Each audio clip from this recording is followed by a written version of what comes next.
Hello guys, இந்த வீடியோவில் நம்ம என்ன டிஸ்கஸ் பண்ண போகிறோம்னு பார்த்தீங்கன்னா, நிறங்கள் 3 படத்தோட எக்ஸ்பெக்டேஷனும் அதே மாதிரி அந்த டேரக்டரோட மோட்டிவும் இந்த படத்தோட எப்படி வந்து அவுட்கமாக வரும் அப்படின்றத ப்ரெடிக்ட் பண்ணி இந்த வீடியோவில் நம்ம டிஸ்கஸ் பண்ண போகிறோம். அதுக்கு முன்னாடி நீங்கள் இந்த சேனல் புதுசாக இருந்தால் அதை சப்ஸ்கிரைப் பண்ணி பெல் ஐக்கனோட கிளிக் பண்ணி வச்சுக்கோங்க. வாங்க நம்ம வீடியோக்குள்ளே போகலாம். அவங்க நிறங்கள் 3 வந்து நம்மளோட கார்த்திக் நாராயண் டைரக்ஷனில் நம்ம அதர்வா அவர்கள் வந்து லீட் ரோலில் ப்ளே பண்ணுறாங்க. இந்த படத்தில் வந்து சரத்குமார் அவர்கள் முக்கியமான கதாபாத்திரத்தில் ப்ளே பண்ணியிருக்காங்க. இந்த படத்துக்கு வந்து எக்ஸ்பெக்டேஷனாக எனக்கு கிரியேட் ஆனதுன்னு பார்த்தீங்கன்னா, இந்த படத்தோட டேரக்டரான கார்த்திக் நாராயணை பற்றி தான்.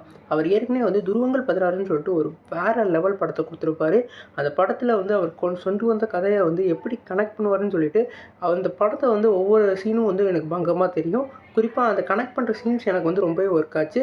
அதுலேருந்து அந்த படத்தோட ஒரு பெரிய ஃபேன் ஆகிட்டேன்னு தான் சொல்லணும். அதுக்கப்புறம் அவரோட படம் வந்து மாஃபியா வந்து என்ன தான் வந்து நல்லா இல்லைன்னு சொல்லியிருந்தாலும் அதுலேயும் அவரோட மேக்கிங் வந்து சூப்பராகவே இருந்தது. அதுக்கடுத்து அவரோட ஃப்ளாப்ஸ்லாம் அடுத்து இப்போ வந்து இந்த படத்தில் அவரோட ஃபுல் ஃப்ளெஜில் வந்து இறங்கியிருக்காரு. குறிப்பாக இந்த படத்தோட ட்ரெய்லரும் சரி, இந்த படத்தோட டீசரும் சரி, எனக்கு ரொம்பவே பிடிச்சிருந்தது தான் சொல்லணும். அது மட்டும் இல்லாமல் அதர்வாவை பற்றி நம்ம சொல்லி ஆகணும். அதர்வா அவர்கள் வந்து இமைக்கா நொடிகள்னு ஒரு படத்தில் வந்து நடிச்சிருப்பார். அந்த படத்து மூலமாக அவரோட ஆக்டிங் வேறு லெவலில் தெரிஞ்சது. அதே மாதிரி இந்த படத்துலையும் அவரோட ஆக்டிங் ஸ்கோப்பாக வேறு லெவலில் இருக்குன்னு நினைக்கிறேன். இந்த படத்தை வந்து ஒரு 4 கதாபாத்திரத்தை பேஸ் பண்ணி 3 இதாக வந்து எடுக்கிறாங்க. ஒருத்தரோட பேர் வந்து வசந்த், அப்புறம் இன்னொருத்தர் பேர் விஜய், இன்னொருத்தர் பேர் வந்து ஸ்ரீ, இன்னொருத்தர் பேர் வந்து ஸ்ரீன்னு சொல்லிட்டு இவங்க கதாபாத்திரம் நகருது.